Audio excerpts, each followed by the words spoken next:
എല്ലാ മാന്യ പ്രേക്ഷകർക്കും ജ്യോതിഷപൂർവം എന്ന നമ്മുടെ ചാനലിലേക്ക് സുസ്വാഗതം. പുതുവർഷത്തിലെ ആദ്യത്തെ വീഡിയോ ആണ് നമ്മൾ ചെയ്യുന്നത്. അതുകൊണ്ട് തന്നെ ആദ്യത്തെ വീഡിയോ ചെയ്യുന്നതിനെക്കുറിച്ച് ചിന്തിച്ചപ്പോൾ 27 നക്ഷത്രങ്ങളിൽ വെച്ച് ആദ്യത്തെ നക്ഷത്രമായ അശ്വതി നക്ഷത്രത്തെക്കുറിച്ച് തന്നെ ആദ്യത്തെ വീഡിയോ ചെയ്യാം എന്ന് തീരുമാനിക്കുകയായിരുന്നു. അശ്വതി നക്ഷത്രത്തിൽപ്പെട്ട എല്ലാവർക്കും, ഒപ്പം അശ്വതി നക്ഷത്രക്കാരെ സ്നേഹിക്കുന്നവർക്കും വളരെയേറെ ഗുണം ചെയ്യുന്ന ഒരു വീഡിയോ ആയിരിക്കും തീർച്ചയായിട്ടും. അശ്വതി നക്ഷത്രക്കാരുടെ ജീവിതത്തിൻ്റെ പൊതുവായ കാര്യങ്ങൾ, പോസിറ്റീവ് നെഗറ്റീവായിട്ടുള്ള ഷെയ്ഡുകൾ, ശ്രദ്ധിക്കേണ്ട കാര്യങ്ങൾ എന്നിവയാണ് ഈ ചെറിയ വീഡിയോയിലൂടെ നമ്മൾ പറയാൻ ഉദ്ദേശിക്കുന്നത്. അപ്പോൾ ഏവർക്കും വീഡിയോയിലേക്ക് സ്വാഗതം. അശ്വതി നക്ഷത്രം എന്ന് പറയുമ്പോൾ രാശിചക്രത്തിലെ ആദ്യത്തെ നക്ഷത്രമായ മേടം രാശിയെ പ്രതിനിധീകരിക്കുന്ന നക്ഷത്രമാണ്. അതുകൊണ്ട് തന്നെ മേടം രാശിയുടെ അധിപനായ ചൊവ്വയുടെ ചില സ്വഭാവ സവിശേഷതകളൊക്കെ അശ്വതി നക്ഷത്രക്കാർക്ക് ഉണ്ടായിരിക്കുന്നതായിരിക്കും. ഒപ്പം രവി, അതായത് സൂര്യൻ, സൂര്യൻ സമസ്ത ജീവജാലങ്ങളുടെയും ഊർജ സ്രോതസ്സായ സാക്ഷാൽ സൂര്യദേവൻ ഉച്ചനാകുന്ന രാശിയും മേടം രാശിയാണ്. അതുപോലെ തന്നെ ശനീശ്വരൻ നീചനാകുന്ന രാശിയും മേടം രാശിയാണ്. ഇങ്ങനെ കുറേ പ്രത്യേകതകളുണ്ട് അശ്വതി നക്ഷത്രക്കാർക്ക് എന്നുള്ള കാര്യം പ്രത്യേകം അറിഞ്ഞിരിക്കുക.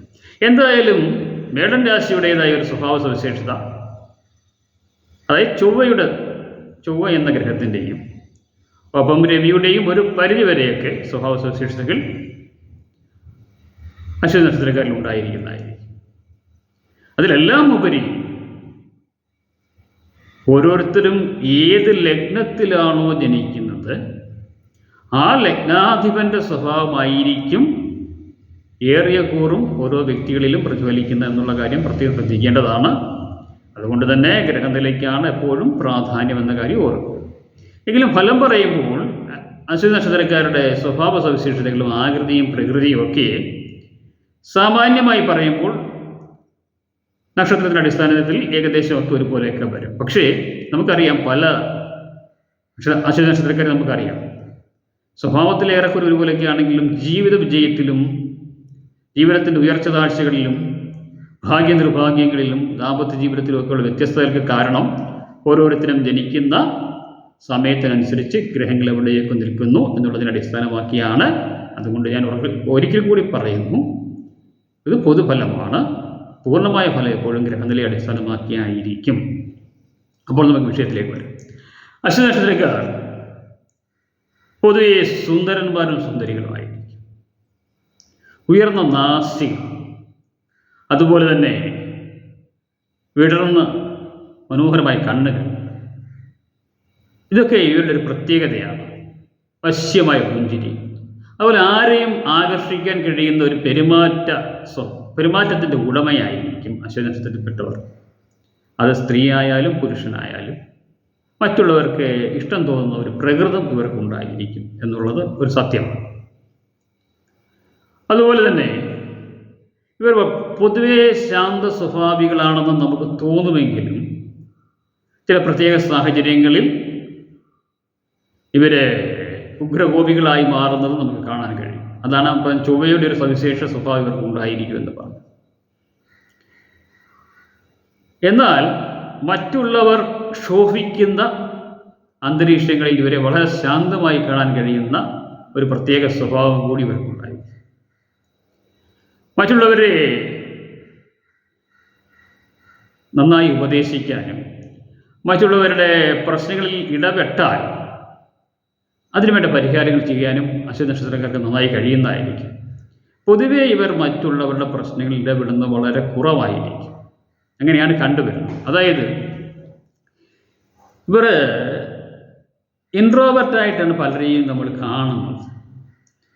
അങ്ങനെ പൊതുവെ സമൂഹത്തിൽ ഇറങ്ങി പ്രവർത്തിക്കാനും അല്ലെങ്കിൽ മറ്റുള്ളവരുടെ കാര്യങ്ങൾ ഇടപെടാനും ഒക്കെ ശ്രമിക്കുന്ന വളരെ കുറച്ച് പേരെ നമ്മൾ കാണാറുള്ളൂ. പൊതുവെ അങ്ങനെ അവർ ഇടപെടാറില്ല. പക്ഷേ എന്തെങ്കിലും കാരണവശാൽ ഒരു കാര്യത്തിൽ ഇടപെട്ടാൽ കൂടെ നിന്ന് അതിനുള്ള ഒരു മാർഗനിർദ്ദേശം നൽകി പൂർണ്ണമായും പരിഹരിക്കുന്ന ഒരവസ്ഥയിൽ എത്തിയതിനു ശേഷമേ അവർ പിന്തിരിയുകയുള്ളൂ എന്നൊരു പോസിറ്റീവ് സ്വഭാവം അവരുടെ ജീവിതത്തിൽ നമുക്ക് കാണാൻ കഴിയുന്നതായിരിക്കും. ഇവരുടെ ബാല്യകൗമാര കാലങ്ങളെന്ന് പറയുമ്പോൾ പലർക്കും അത്ര സുഖകരമായിട്ട് വരാറില്ല. ഗൃഹനിലയിൽ മാതാപിതാക്കളുടെയും സഹോദരങ്ങളുടെയും ഒക്കെ ഗുണഫലങ്ങൾ ലഭിക്കാനുള്ള യോഗമുള്ളവർക്ക് ആ പ്രശ്നങ്ങളില്ല. അല്ലാത്തവർക്ക് സ്വയം ആർജിക്കുന്ന ഗുണങ്ങൾ മാത്രമേ ജീവിതത്തിൽ കാണപ്പെടുകയുള്ളൂ. ഇവരുടെ മിക്കവാറും എല്ലാവരുടെയും സ്വയാർജിതമായ സാമ്പത്തികവും സ്വയാർജിതമായ നേട്ടങ്ങളുമാണ് കണ്ടുവരുന്നത്. ഇവരിൽ 70% പേരും കുടുംബത്തിലെ മൂത്ത സന്തതികളായിട്ടായിരിക്കും ജനിക്കുന്നത്. സംശയമുണ്ട് അശ്വനക്ഷത്രക്കാരൊന്ന് ശ്രദ്ധിച്ച് നോക്കിയാൽ മതി. മിക്കവാറും എല്ലാവരും കുടുംബത്തിലെ മൂത്ത പുത്രന്മാരോ ഒക്കെ ആയിരിക്കും. മിക്കവാറും കുടുംബത്തിൻ്റെയൊക്കെ ചുമതലകൾ ഏറ്റെടുത്ത് പ്രവർത്തിക്കേണ്ടതായി വരുന്ന അശ്വനക്ഷത്രക്കാർക്കായിട്ടാണ് കണ്ടുവരുന്നത്.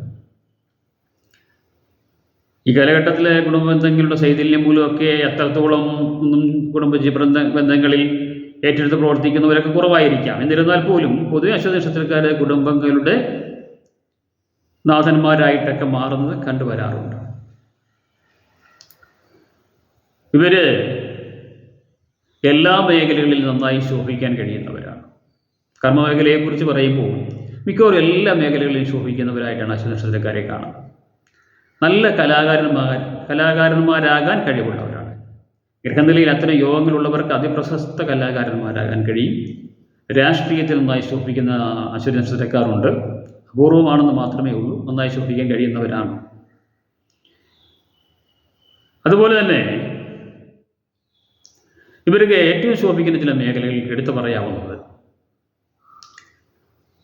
ദൃശ്യമാധ്യമ രംഗങ്ങളിലൊക്കെ ഇവർക്ക് നന്നായി ശോഭിക്കാൻ കഴിയും. കലാരംഗത്ത് നന്നായി ശോഭിക്കാൻ കഴിയും. അതുപോലെ റേഡിയോ ജോക്കി, അതുപോലെ നല്ല ഉപദേഷ്ടാക്കളായിട്ടൊക്കെ പ്രവർത്തിക്കാൻ കഴിയുന്നവരായിരിക്കും. കൂടാതെ ബിസിനസ് രംഗങ്ങളിലും വിദേശത്ത് ജോലി ചെയ്ത് ഉയർന്ന നിലയിലെത്തുന്നവരുമൊക്കെ അശ്വനക്ഷത്രത്തിൽ ധാരാളമായി കണ്ടുവരുന്നുണ്ട്. ഇവരുടെ ജീവിതത്തിൻ്റെ ഉയർച്ച എന്ന് പറയുന്നത് ഏകദേശം 30 വയസ്സിന് ശേഷമായിട്ടാണ് കണ്ടുവരുന്നത്. എങ്കിലും 20 വയസ്സ് മുതൽ തന്നെ ഇവർ വിദ്യാഭ്യാസ കാലഘട്ടം മുതൽ തന്നെ ഇവർ നല്ല സ്വന്തം കാര്യങ്ങൾക്ക് വേണ്ടി പരിശ്രമിക്കുന്നതായിട്ട് കാണാറുണ്ട്. എങ്കിലും ഒരു പൂർണ്ണമായ ഉയർച്ചയിലേക്കുള്ള വളർച്ച തുടങ്ങുന്നത് 30 വയസ്സിന് ശേഷമായി. പിന്നീട് അങ്ങോട്ട് ക്രമാനുഗതമായ പരിവർത്തനങ്ങളും സാമ്പത്തികമായ നേട്ടങ്ങളും വീട്, വാഹനം, വിവാഹാദി മംഗളകർമ്മങ്ങളുമൊക്കെ നടക്കുന്നതും നല്ല സന്താനങ്ങൾ ഉണ്ടാകുന്നതും ജീവിതത്തിൻ്റെ ഉയർച്ചയുടേതായ ഒരു കാലഘട്ടത്തിലൂടെ ആയിരിക്കും പിന്നീട് അങ്ങോട്ട് കടന്നു പോകുന്നത്. എങ്കിലും ഇവരിൽ എവിടെയൊക്കെയോ ചില പ്രശ്നങ്ങളും പ്രതിസന്ധികളും ഒക്കെ നമുക്ക് കാണാനും കഴിയും. നമ്മൾ പൊതുവെ പറയാറുണ്ട്, അശ്വതിക്ക് വിതച്ചാൽ പകുതിയെ കൊയ്യൂ എന്ന് പറയാറുണ്ട്. അതിൻ്റെ ഒരു കാരണം എന്ന് പറയുന്നത് ഇവരുടെ നേട്ടങ്ങൾക്കനുസരിച്ചുള്ള ഫലങ്ങൾ പലപ്പോഴും ലഭിക്കാറില്ല എന്നുള്ളത് കൊണ്ട് തന്നെയാണ്. പ്രവർത്തനത്തിൻ്റെ പൂർണ്ണമായ ഫലങ്ങൾ ലഭിക്കാറില്ല എന്നുള്ള ഒരു ഘടകം കൂടിയുണ്ട്. ഇവരിഷ്ടപ്പെടുകയും ചെയ്യുന്നവർക്ക് വേണ്ടി എന്ത് ത്യാഗവും സഹിക്കാൻ തയ്യാറായിട്ടുള്ളവരാണ്. പൊതുവെ സാമ്പത്തിക കാര്യങ്ങളിൽ യുക്തന്മാരായിട്ടാണ് നമ്മൾ ഇവരെ കാണുന്നതെങ്കിലും യഥാർത്ഥ വശം അങ്ങനെയല്ല. ഇവർ നന്നായിട്ട് ചിലവഴിക്കാറുണ്ട്.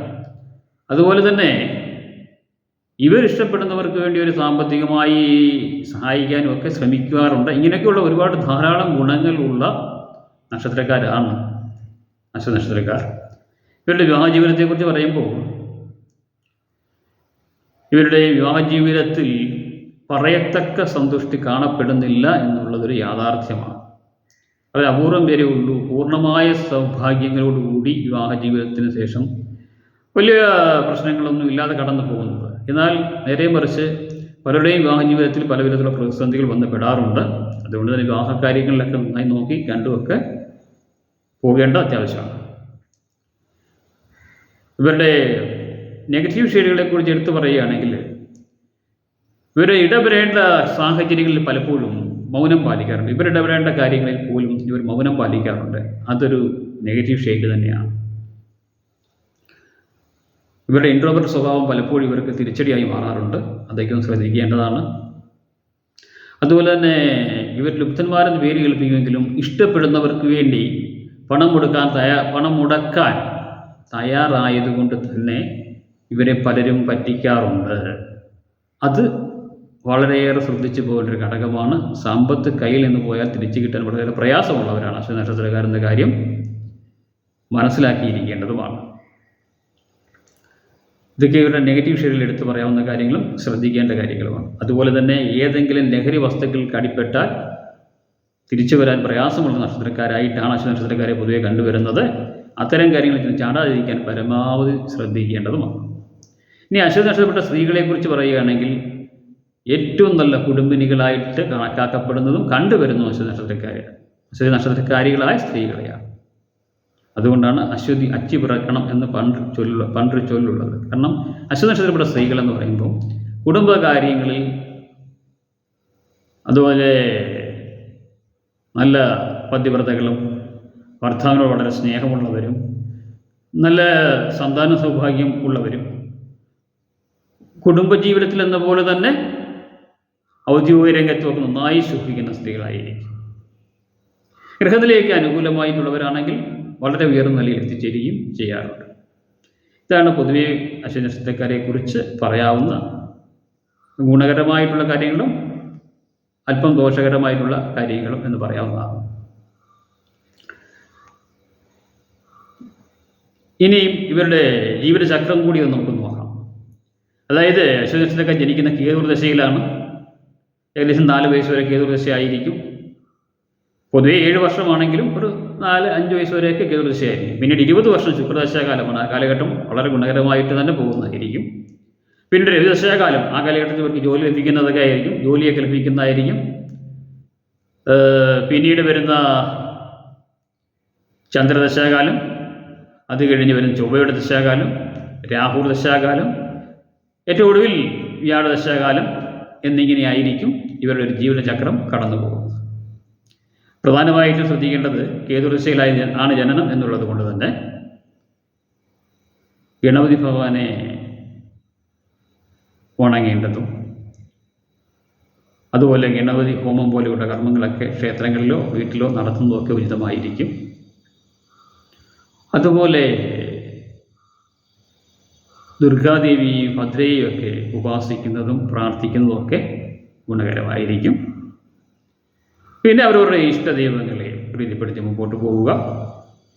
ഇങ്ങനെയൊക്കെ ചെയ്ത് മുമ്പോട്ട് പോയാൽ വളരെ ഉയർന്ന നിലയിൽ ജീവിക്കാനും പ്രശസ്തമായ നിലയിൽ എത്തിച്ചേരാനും കഴിയുന്നവരാണ് അശ്വതി നക്ഷത്രത്തിൽപ്പെട്ട ഏവരും. അപ്പോൾ എല്ലാവർക്കും വളരെ സന്തോഷകരമായ ഒരു ജീവിതം ഉണ്ടാകട്ടെ എന്ന് പ്രാർത്ഥിക്കുന്നു. മറ്റൊരു വിഷയമായി കാണും വരെ ഏവർക്കും നന്ദി, നമസ്കാരം.